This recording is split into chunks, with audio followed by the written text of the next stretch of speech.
Right in the nick of time, huh? Good morning, everybody. How are we? Make sure we're there we go. Yeah, we are coming through to the internets. That's what's happening. Beautiful. All right. Hope everybody is well.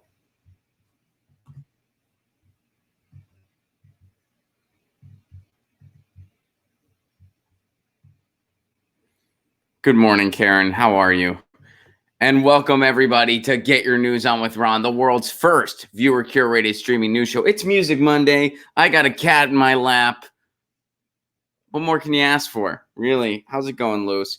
We have a story about cats today that's actually not the best news in the world. But here's what's interesting. We got some really good news today, too. But first things first, it is Music Monday. Now, some of you guys send me your music, which I appreciate a lot. It means a lot. And I do get to everything.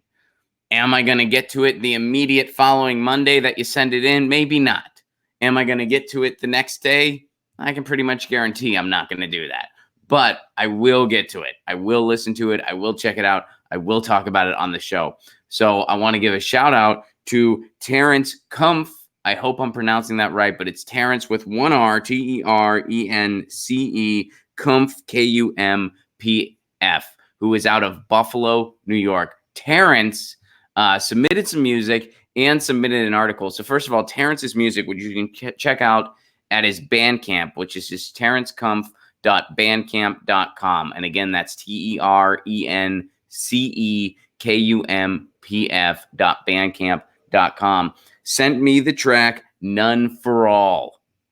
So this song, I listened to it and I really dug it. It is protest music. It is angry. It is confronting. Musically, it kind of reminded me of the Butthole Surfers and the Melvins in a really cool way. It kind of had a fuzz guitar, remnants of the 90s, with a pulsing drums.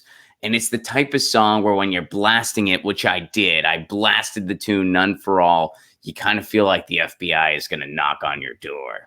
And I mean that in a good way. Well, not the FBI knocking on the door part. You know what I mean? It's a protest song. It's confronting the powers that be. None for all. It's confronting corruption. And full disclaimer, they use some segments of the Jimmy Dore show in that song. They have some snippets of Jimmy talking. So, it probably makes me a little biased. But killer track, killer tune. Check out Terrence Kumpf. Amazing protest music. Grungy, pulsing. Has a kind of trance, atmospheric club type vibe going on as well. And I know that sounds like a weird fusion of sounds, but it works. It's a bit instrumental, a bit experimentation, also a bit grungy and rock and roll. Really cool stuff. Terrence Kumpf, TERENCEKUMPF. And that track is None for All. Because, one of the things that we talk about on this show, one of the things I've said on this show before, every revolution has its soundtrack. Terrence Kumpf, thank you for being part of the soundtrack. And you got a new fan in me. So thank you for sending me your music. Thank you for sending me your music. I really enjoy it. And I encourage everybody else to check it out as well. Because this gets to our story for Music Monday, which was submitted by Terrence as well. Chris Hedges agrees that the revolution should have its soundtrack. Check this out from Chris Hedges. The Israeli writer and dissident Ori Anvari asked an Egyptian general how the Egyptians managed to surprise the Israelis when they launched the October 1973 war. The general answered, instead of reading the intelligence reports, we should have read our poets. These artists who often, here we go, here's the quote that I really like. To grasp the savage economic and emotional costs of deindustrialization, the destruction of our democratic institutions, the dark undercurrent of nihilistic violence that sees us beset with mass shootings, the attraction of opioids, the rise of the militarized state, and the concentration of national wealth in a tiny cabal of corrupt bankers and corporations, it is necessary to turn to a handful of poets, writers, and other artists. These artists, who often exist on the margins of mass culture, are unheeded prophets. something must be brought forward. Basically, the establishment makes a war on culture, and we need to look to our artists to get us out of this thing. Here's another quote. That's and this isn't from Chris Hedges. This is from someone Chris Hedges is quoting, named Randall Giral. An artist's work and life presuppose continuing standards, values stretched out over centuries of millennia, a future that is the continuation and modification of the past, not its contradiction or irrelevant replacement. So let me end with that quote from Chris Hedges again, because this is a very, very powerful poetic way of saying every revolution has its soundtrack. Our artists and our poets are the ones that get us through, are the ones that cut through the thick of it and tell us the truth, and we need them. To grasp the savage economic and emotional cost of deindustrialization, the destruction of our democratic institutions, the dark undercurrent of nihilistic violence that sees us beset with mass shootings, the attraction of opioids, the rise of the militarized state, and the concentration of national wealth in a tiny cabal of corrupt bankers and corporations, it is necessary to turn to a handful of poets, writers, and other artists. These artists, who often exist on the margins of mass culture, are our unheeded prophets. Keep that in mind the next time you hear some mass-produced song with the same droning drum beat when you're out saying nothing.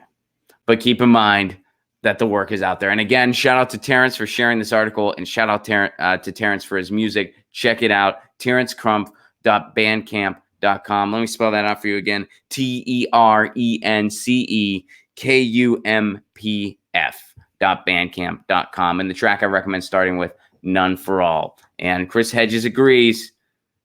Every revolution needs its soundtrack. All right, cool way to start out Music Monday, especially since we got some exciting stuff going on in the world today. But first, I always like to do bad news first, good news second. So let's do some bad news first here. This is some not so great news that has to do with our water. And this is shared by Jeffrey. So Jeffrey, thank you for sharing this article. Let's see what's going on here. There's a Nestle plan to take 1.1 million gallons of water a day from natural springs. So the crystal blue waters of Ginny Springs have long been treasured among the string of pearls that line Florida's picturesque Santa Fe River. Soon, however, it is feared there could be substantially less water flowing if a plan by the food and beverage giant Nestle wins approval. So Nestle basically wants to take all this water from the springs in Florida. By the way, Florida, they're having a lot of problems. Florida has a huge issue going on with red coral, where it's contaminating their coastlines, and it's causing environmental hazards, and it smells really bad. There's a red coral outbreak, contaminated coral due to human pollution. That's going on in Florida as we speak. So Florida's having their issues. We're worried that Miami's eventually going to be covered in fecal matter and or underwater. That's not an embellishment or a joke. That's something that is looming over our heads. And here, Nestle wants to take water from the springs. Here in California, where I live, there are plans out there that completely privatizes our water supply and puts it in the hands of Nestle.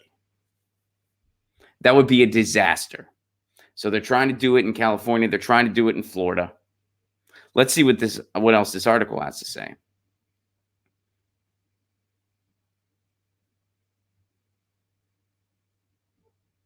So Nestle, which produces its popular Zephyrphilus and Pure Life brands with water extracted from similar natural springs in Florida, has spent millions of dollars this year buying and upgrading a water bottling plant at a nearby High Springs in expectation of permission being granted.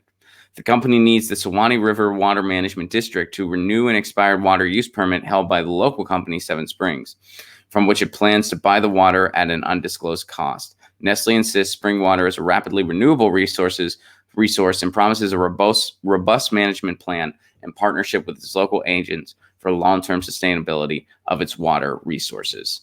Stay local, do not go to Nestle. There you go. Summed it up right there. Stay local, do not go to Nestle. I mean, look, It's amazing that we ever got water in the bottles in the first place. Really. And by amazing, I mean terrible. But Nestle does not have the right track record. And in a state that is very vulnerable right now, like Florida, getting them involved with anything is toxic, literally and figuratively. Hopefully, people in Florida are able to send Nestle packing here. But,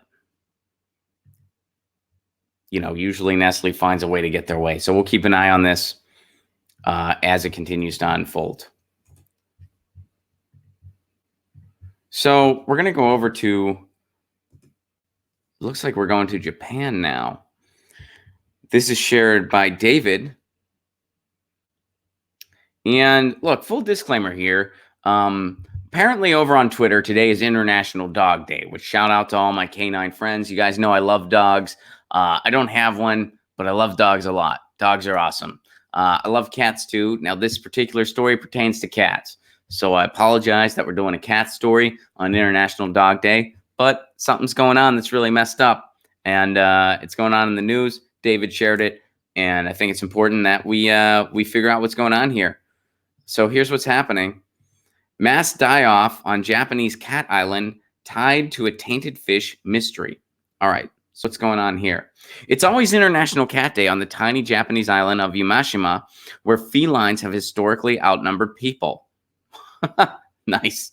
However, activists are afraid there may be a day where that's no longer the case. All right, what's going on? There's a die-off happening, and that has reduced the cat population to 90 to approximately 30 over the last few years. So what's going on? All right, here's a quote from animal welfare activist Konisia Sagami. It's not a normal decrease. There's no doubt that an outside human element such as animal cruelty is causing it. So locals have reported seeing cats foaming at the mouth or collapsing in recent years. The problem was thrust into the spotlight in 2017 when locals found 5 dead cats within 30 meters of each other at the Yumashima harbor. Animal welfare activists say the deaths appear to be linked to cut-up fish laced with a mysterious blue substance that has yet to be identified. Oh, man, and there's a picture of it. So check it out. So they're finding fish with this blue substance on it. They don't even know what that is. So check out that picture. You can see that picture. They don't know what this blue... So several of the island's 30 human residents say a local farmer is to blame for the tainted fish. It would be rough to be that guy at the community picnics. If that is the case, I would not want to be that dude at any community gatherings. There's 30 of us. One of you really screwed it up. Damn it, Earl. You put the blue crap in the water. All right, so the accused farmer told Japan's RKB News that he's been leaving tainted fish out to drive crows away from his potato crops, and that he is not deliberately targeting the island's feline population. It was never my intention to harm any cats. Okay. Now, somebody's doubting him here. Someone says there aren't, so Yamazaki, the animal rights activist, says there aren't that many crows on Yumashima. The food found in fields was clearly intended for cats. Now, Yumashima means horse island in Japanese, but it's been the Isle of Cats for decades. The island is largely deserted with only 14 households, according to Manishi. It's one of a dozen cat islands in Japan, which have become popular among tourists in recent years. So there's a lot of questions here. First of all, okay, did this guy have bad intentions or is he telling the truth? Right now, it's just his word versus somebody else's word. I think you ought to give someone the benefit of the doubt and assume that they weren't intending to do any harm, but it wasn't the smartest thing to do anyway. Why would you leave a bunch of contaminated fish out as a way to scare crows or a way to deter crows? We have a way to scare crows that has been used for a long freaking time and is embedded in every horror film.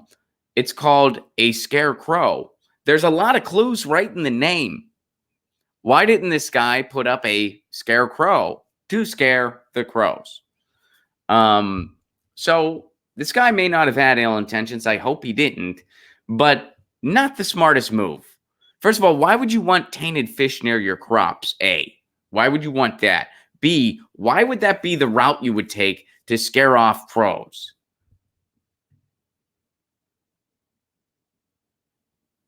Yeah, so that was, I can see why this guy's not the most popular dude in town, all right? Maybe he didn't have ill intentions, I hope he didn't, but not the smartest move. And why is the fish tainted in the first place? What is this blue taint? They don't know what it is. Blue taint sounds very dirty. All right, so that's terrible. Hopefully they figure out what's going on here. Hopefully that guy has since removed all of the tainted fish from near his crops, because I don't see how that is a good idea on any level. I don't blame them for blaming this guy. I really don't. All right, so hopefully they nip that in the bud. Hopefully the cat population starts to increase and they get it back fixed to what it used to be, because that was not a good thing that happened there, and I really hope they figure it out, because cat islands ought to stay cat islands. All right, this is a fun article from Mother Jones. We're going to switch gears, go to the United States here. So this was released by Mother Jones, by the way. This article that we're about to dive into, this was shared on our Reddit subsection by RF Hartwell. So thank you for sharing this, RF Hartwell. And last article, by the way, was shared by David. Thank you, David. And our first one about the about Nestle was shared by Jeffrey. So RF Hartwell shares this, and RF Hartwell did not enjoy this article. RF Hartwell said, WTF, to associate this article. I kind of skimmed it really quick myself earlier this morning, and I share RF Hartwell's echo RF Hartwell's sentiment of WTF in regards to this article. This is from Mother Jones, by the way. They're supposed to be a progressive outlet. And here's something they share. This is an opinion piece. Bernie Sanders gets a D- for his climate plan. Well, okay. That's a different opinion from the norm, but why does this person feel that way? Let's get through it. This is by Kevin Drum. Bernie Sanders released his climate change plan today. This is from a couple days ago. Bernie being Bernie, it was naturally the biggest, leftiest, most socialist plan out there. And that was the good part. Okay. So right away, this guy, not a big Bernie Sanders fan. That much is apparent. All right. The bad part is that it's practically designed to fail. Okay, why? First of all you had to say about it so far, biggest, leftiest, most socialist plan out there. Those are just buzzwords. Those are just fear tactic words. Now, you are saying that is a good thing, but not really much of substance in that first paragraph. And now you make a pretty hefty accusation that this is designed to fail. That's a pretty hefty claim. Where are the receipts? Well, let's continue with the article. If you're going to propose a massive $16 trillion plan, the first thing you should do is get as many people on board as possible. Instead, this is from the article, instead, Sanders practically revels in pissing off as many stakeholders as possible. He's going to tax the rich. He's going to hobble the fossil fuel industry. He's going to ban nuclear power. He's going to nationalize electric generation and turn it over to the federal government. Okay, so right there, here's the logic from this guy. You really shouldn't have a climate plan unless you're going to bring in the fossil fuel industry and everybody else who's benefiting off the status quo, which is destroying our climate. Your climate plan should include those people, not tick them off. If you have a climate plan and the fossil fuel industry says, sounds great, your climate plan sucks. So right away, this guy is basically void of any logic. Right away, he's saying, hey, you know what? Bernie Sanders is making the people mad who are benefiting from destroying the climate. That's a bad plan. No, it's not. That means the plan is actually combating climate change. You can't invite these predators. It's the same equivalency of, hey, you really need a healthcare plan that makes the insurance industry happy. No, you don't, because that's what's screwing people over. The insurance industry is why we don't have decent healthcare in this country.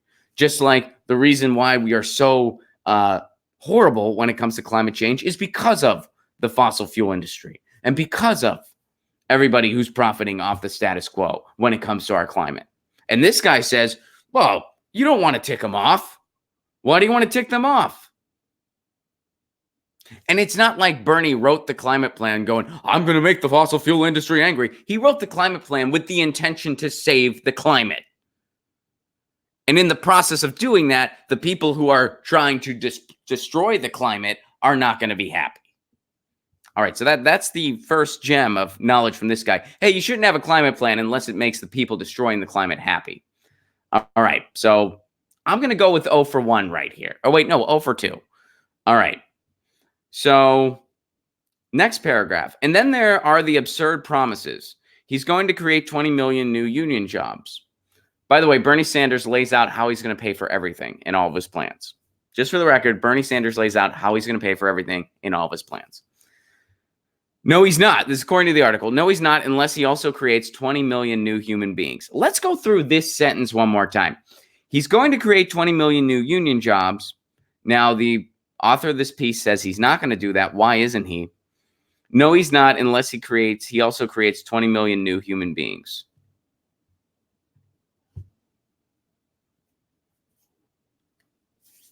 Okay.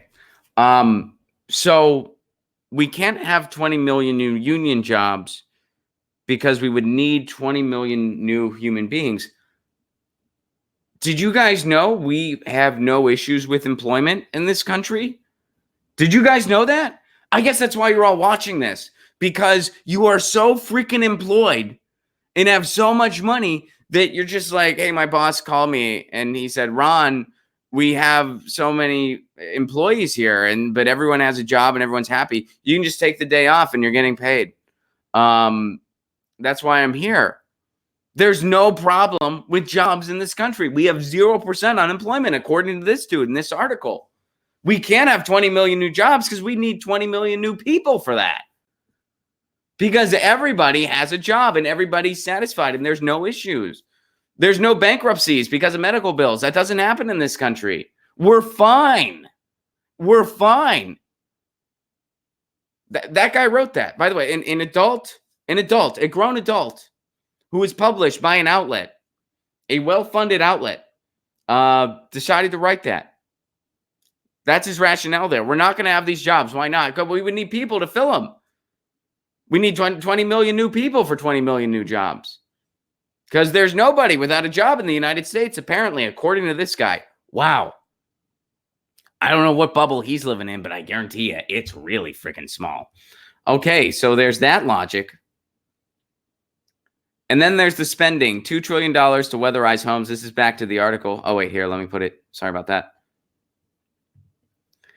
$2 trillion to weatherize homes, another $2 trillion to allow people to trade in their old gas burners for electric vehicles, $500 billion to replace school buses, $1 trillion for public transit, high-speed rail.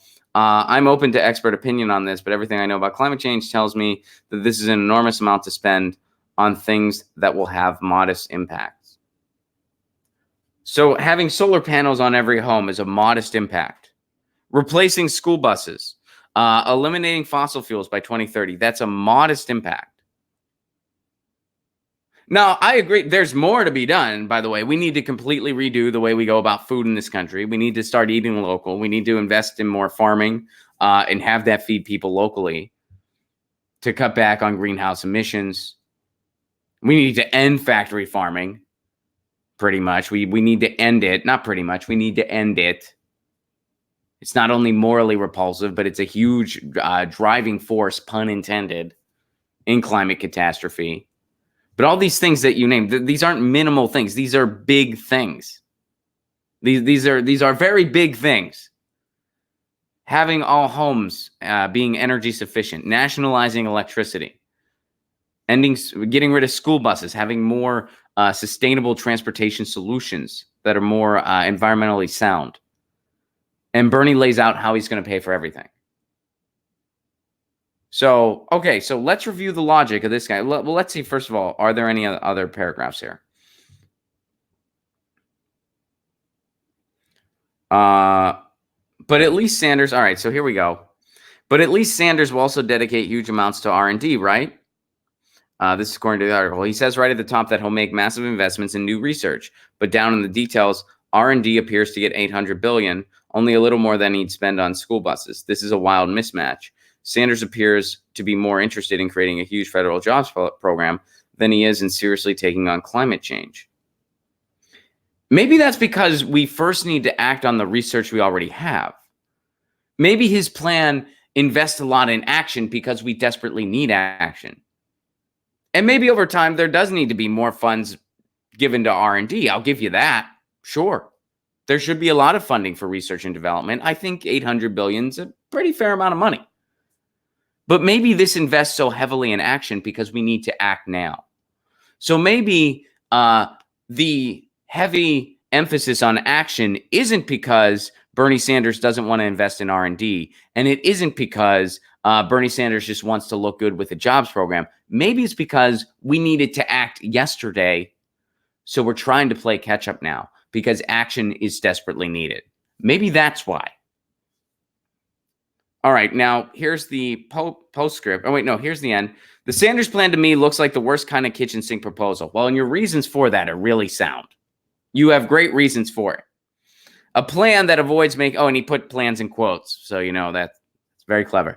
That avoids making any hard choices simply saying that we'll do everything. Call me cranky. That's one thing to call you. But I'm tired of this stuff. It's a box-checking exercise designed to appeal to every possible lefty constituency rather than something that has even the remotest chance of building the public support needed to get passed through Congress. Postscript, it's probably worth noting that I haven't looked at the climate plans from other candidates. So I'm not comparing Sanders to anyone else. For all I know, all the other plans are just as bad. Well, based on this article, I can't wait to hear what you have to say about the other ones, because I'm sure it's going to be insightful. So this guy, this person who is published in Mother Jones is, I guess, a professional writer. The Kevin Drum, political blogger. I've never heard of him till now. Here is why Sanders gets a D-. Here's why Sanders earned a D- grade. First of all, he doesn't make the fossil fuel industry happy. So that's bad, according to this guy. We don't need jobs. He promises 20 million new jobs. We can't have that unless we have 20 million new people, according to this guy.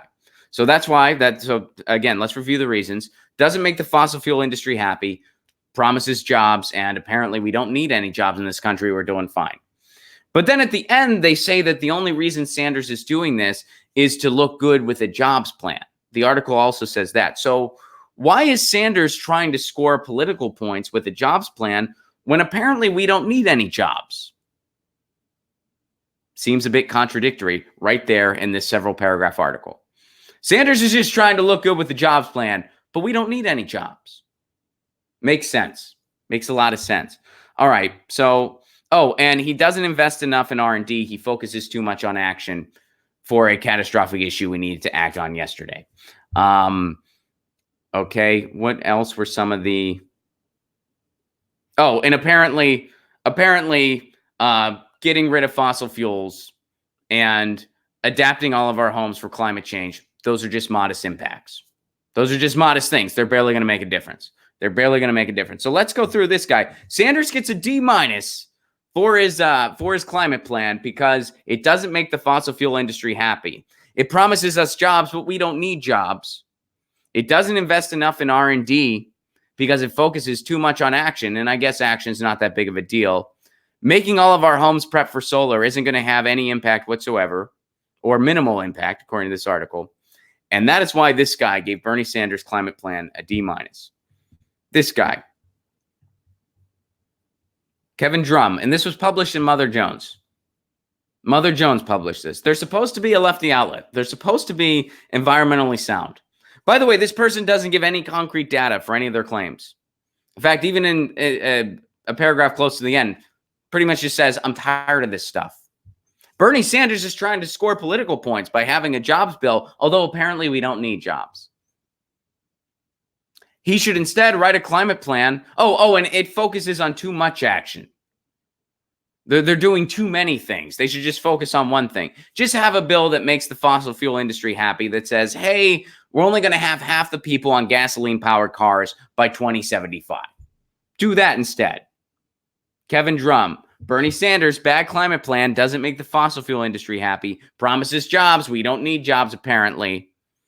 Focuses too much on action because who needs action? And by the way, making everybody's home ready to be more energy efficient, nationalizing electricity. And so Bernie Sanders' plan is too ambitious, yet not ambitious enough. We're investing money in things that have minimal impact, but we're doing too many things. Wow. This article got published. This is a published article in Mother Jones because they're so in bed with the Democratic establishment. This article would get a D minus. You want to talk about grades? This article would get a D minus in an 8th grade journalism class. This guy has no data backing any of this stuff up. He says things will make a minimal impact without explaining how. He makes bogus claims like, in order to have 20 million new jobs, we need 20 million new people. Are you kidding me? You really think there's no employment issues in the United States? And then he makes a claim about R&D without instead addressing how we need to take action desperately. This article will get a failing grade in an 8th grade journalism class. I'm not even kidding. Meanwhile, this guy is giving Bernie Sanders' climate plan a D minus because it's ambitious enough, yet will have, or it's too ambitious, yet it'll have minimal impact. It doesn't make the fossil fuel industry happy. Doesn't focus enough on R&D because it's focusing on action instead. And also, it's trying to just score political points for a job bill, but we don't really need jobs. We're fine with jobs. Nobody needs a job in the United States, according to this article. This was published by Mother Jones because they want to support the Democratic establishment that much, so much, that any smear piece on Bernie, I guess they're fine with. Because this is just clickbait. This is just pure clickbait. Oh, somebody doesn't like Bernie Sanders' climate plan, and it's coming from Mother Jones. Let's click this. And it's anti-Bernie. That's another point, too.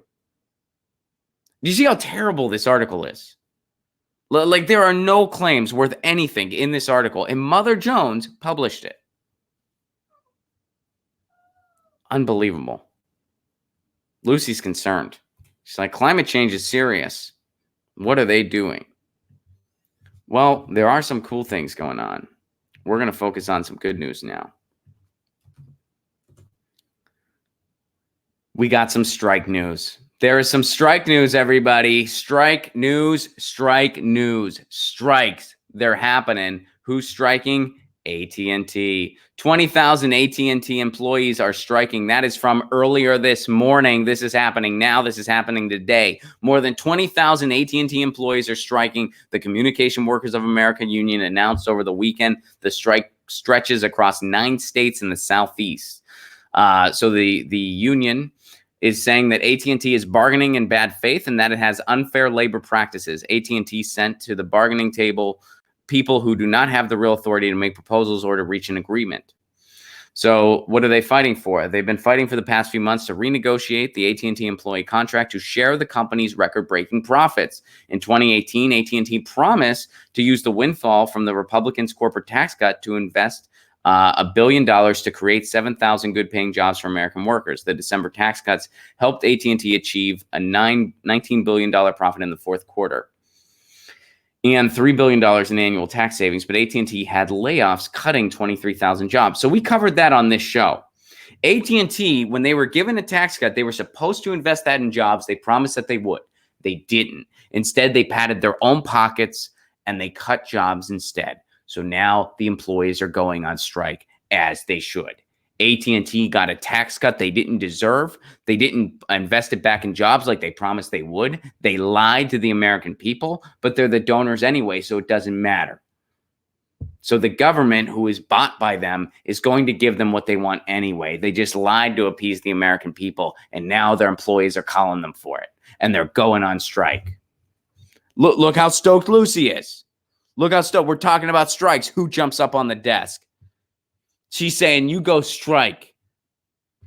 And if she could, she would make sure there are cat cafes in all 9 of those states so that people striking, if they're stressed out, they can go to a cat cafe and pet a cat, and it'll alleviate their stress a little bit. Because it's not easy to go on strike on this country, and that's by design. They make it difficult on purpose. So strikes are going on in the Southeast with AT&T. Let's see if this article lists the states. They actually don't. So let's try to find out. I know Kentucky's one. but that's only one of. Okay, here we go. Are you ready for this? Alabama, Florida, Georgia, Kentucky, Louisiana, Mississippi, North Carolina, South Carolina, Tennessee. I'll say it again. Alabama, Florida, Georgia, Kentucky, Louisiana, Mississippi, North Carolina, South Carolina, and Tennessee. Sounds like I just started doing a Johnny Cash song. I've been everywhere, man. They're striking everywhere, man. AT&T ain't... whatever.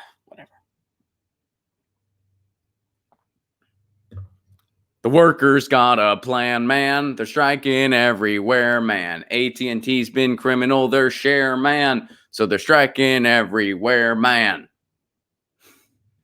Good for them. Good for them. And this has got to continue because AT&T deceived the public. They took that tax cut, padded their own pockets, and now their employees have had enough. And they're striking. And by the way, Comcast, take notes on what AT&T is doing and strike. Because that's what we need. And I know striking is not easy. They make it hard by design. It is by design that it is difficult to strike. It is by design that so many workers are like, we can't go on strike. We are living paycheck to paycheck. If we go 2 weeks without a paycheck, we're going to go under. We're not going to be able to make our rent. We're not going to be able to buy food. We're not going to be able to afford our medicine. We can't go on strike. That's by design. So I know it's not easy. So I applaud the people that are out there doing it. And I wish them the best, and they should be supported. They are going to be mocked and jeered by AT&T if AT&T is anything like Comcast.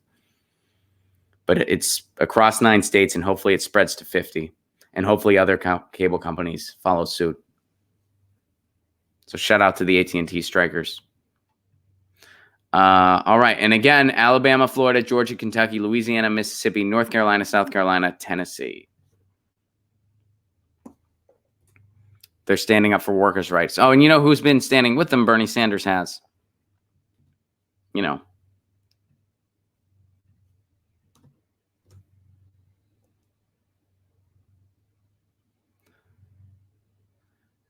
And guys, it looks like we got some more kind of good news. People are striking. That's good. Shout out to the AT&T strikers. Check this out. With open internet under assault, 2020 Democrats are urged to sign the pledge to reject telecom cash and restore net neutrality. We are living in a post-net neutrality world. You have not really seen all the effects of a post-net neutrality world yet because we have been fighting it on the front line. Because of organizations like Free Press, like Fight for the Future, like Demand Progress, they've been fighting this. We've been battling it out in the courts. States have been passing their own net neutrality laws that, of course, have been battling it out in the courts. And we have not seen the mass effects of a post-net neutrality world yet. But without net neutrality, big cable companies can pretty much dictate what loads fast, what loads slow. They can create fast and slow lanes. They can chop up the internet into cable television 2.0. It would crush the free and open internet as we know it. It would crush our ability to communicate via the internet as we know it. And it would crush independent media on the internet. That's what a post-net neutrality world will do. So there's a pledge out there. So let's see what's going on here. With open internet under assault, 2020 Democrats are urged to sign the pledge to reject telecom cash and restore net neutrality. So this is over at Common Dreams. Oh, and this is shared by Wesley, which, by the way, Wesley reminds us that the internet was created by publicly funded entities. So why did we hand our internet infrastructure over to private companies? It should be in our hands, which is why we need municipal broadband all across the country, in every municipality in the country. We should own our own access to the internet. Internet should be city-owned utilities, not in the hands of private corporations. Wesley reminds us of that, and he shares this article. A diverse coalition of nearly 20 progressive advocacy groups launched a new campaign Monday urging 2020 Democratic presidential candidates to reject campaign cash from the telecommunications industry and commit to restoring net neutrality. The organizations are calling on all Democratic primary contenders to sign a pledge vowing to publicly call for the restoration of strong internet protections and turn down contributions from phone and cable company executives, lobbyists, and PAC. Well, they shouldn't turn it down. They should eliminate it. The groups are also demanding that the Democratic presidential hopefuls vow to appoint an FCC commissioners who will, 1, Restore all of the Title II-based net neutrality rules, enforcement authority, broadband competition, and consumer protections the FCC eliminated in 2017. Enforce a ban on circumventing net neutrality at the point where data enters ISPs' networks, and ban harmful forms of zero rating that advantage some apps over others to require apps to pay fees. Basically, restoring Title II gives us our net neutrality protection back. That just restores net neutrality. Enforce a ban on circumventing net neutrality at the point where data enters ISP's network. So basically, if you try to violate net neutrality, you can't do that. If you're an internet service provider, that's what an ISP stands for, an internet service provider. So your AT&Ts, your Comcast, your Verizons, you get the idea. And number 3, harmful forms of zero rating that advantage some apps over others and require apps to pay fees. What zero rating is, certain internet service providers, if you use their video services, it doesn't go against your data cap. They want to eliminate that so that it's a level playing field for all video providers. Mark Stanley, who is a friend of the show, communications director of advocacy group Demand Progress, said in a statement that paying lip service to net neutrality is not sufficient in the face of Trump's FCC's far-reaching assault on the open internet. So you can go to demandprogress.org. You can learn more about this pledge, and you can urge your representatives to sign this pledge. Go to Demand Progress, learn more about this pledge, and urge your elected officials to sign this pledge. And as 2020 is upon us, that pledge is important. They should pledge to protect the open internet. All right. Let me see what you guys are saying. And that is how we will end the show today.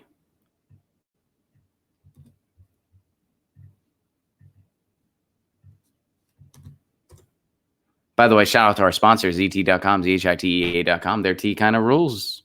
Check it out if you want some tea, some soothing tea, as I get over to the chat here. Lainey Patterson, thank you so much for the super chat contribution. Thanks for your work, Ron. Thank you, Lainey. Thank you for your work. And shout out to you and everybody at Hard Lens Media. Big Baby Zubas, thank you very much for the super chat contribution. Big Baby Zubas, once again, every time you see a picket line, shout union yes. Union yes. And shout out to everybody at AT&T who's striking. That's awesome. Good for them. And I wish them all the best. Lucy would help out if she could. She would start cat cafes everywhere. That's what she would do. Guys, tour dates, I got them. Upper Midwest, Grandma Wood and myself are coming in the beginning of September. September 4th, Omaha, Nebraska. September 5th, Sioux Falls, South Dakota. September 6th, Madison, Wisconsin. September 7th, Minneapolis, Minnesota. September 8th, Iowa City, Iowa. Get your tickets now. Do not wait. RonPlacone.com. In November, we're coming to Australia, baby. We're coming to Australia. Perth, Sydney, Adelaide, Melbourne. Get your tickets now. RonPlacone.com. 2020 dates we should be announcing very, very soon. If you want to support this show on the sustainability end, please do consider becoming a patron. Patreon.com/RonPlacone. For a give what you can level, you get all kinds of exclusive content. I do exclusive videos.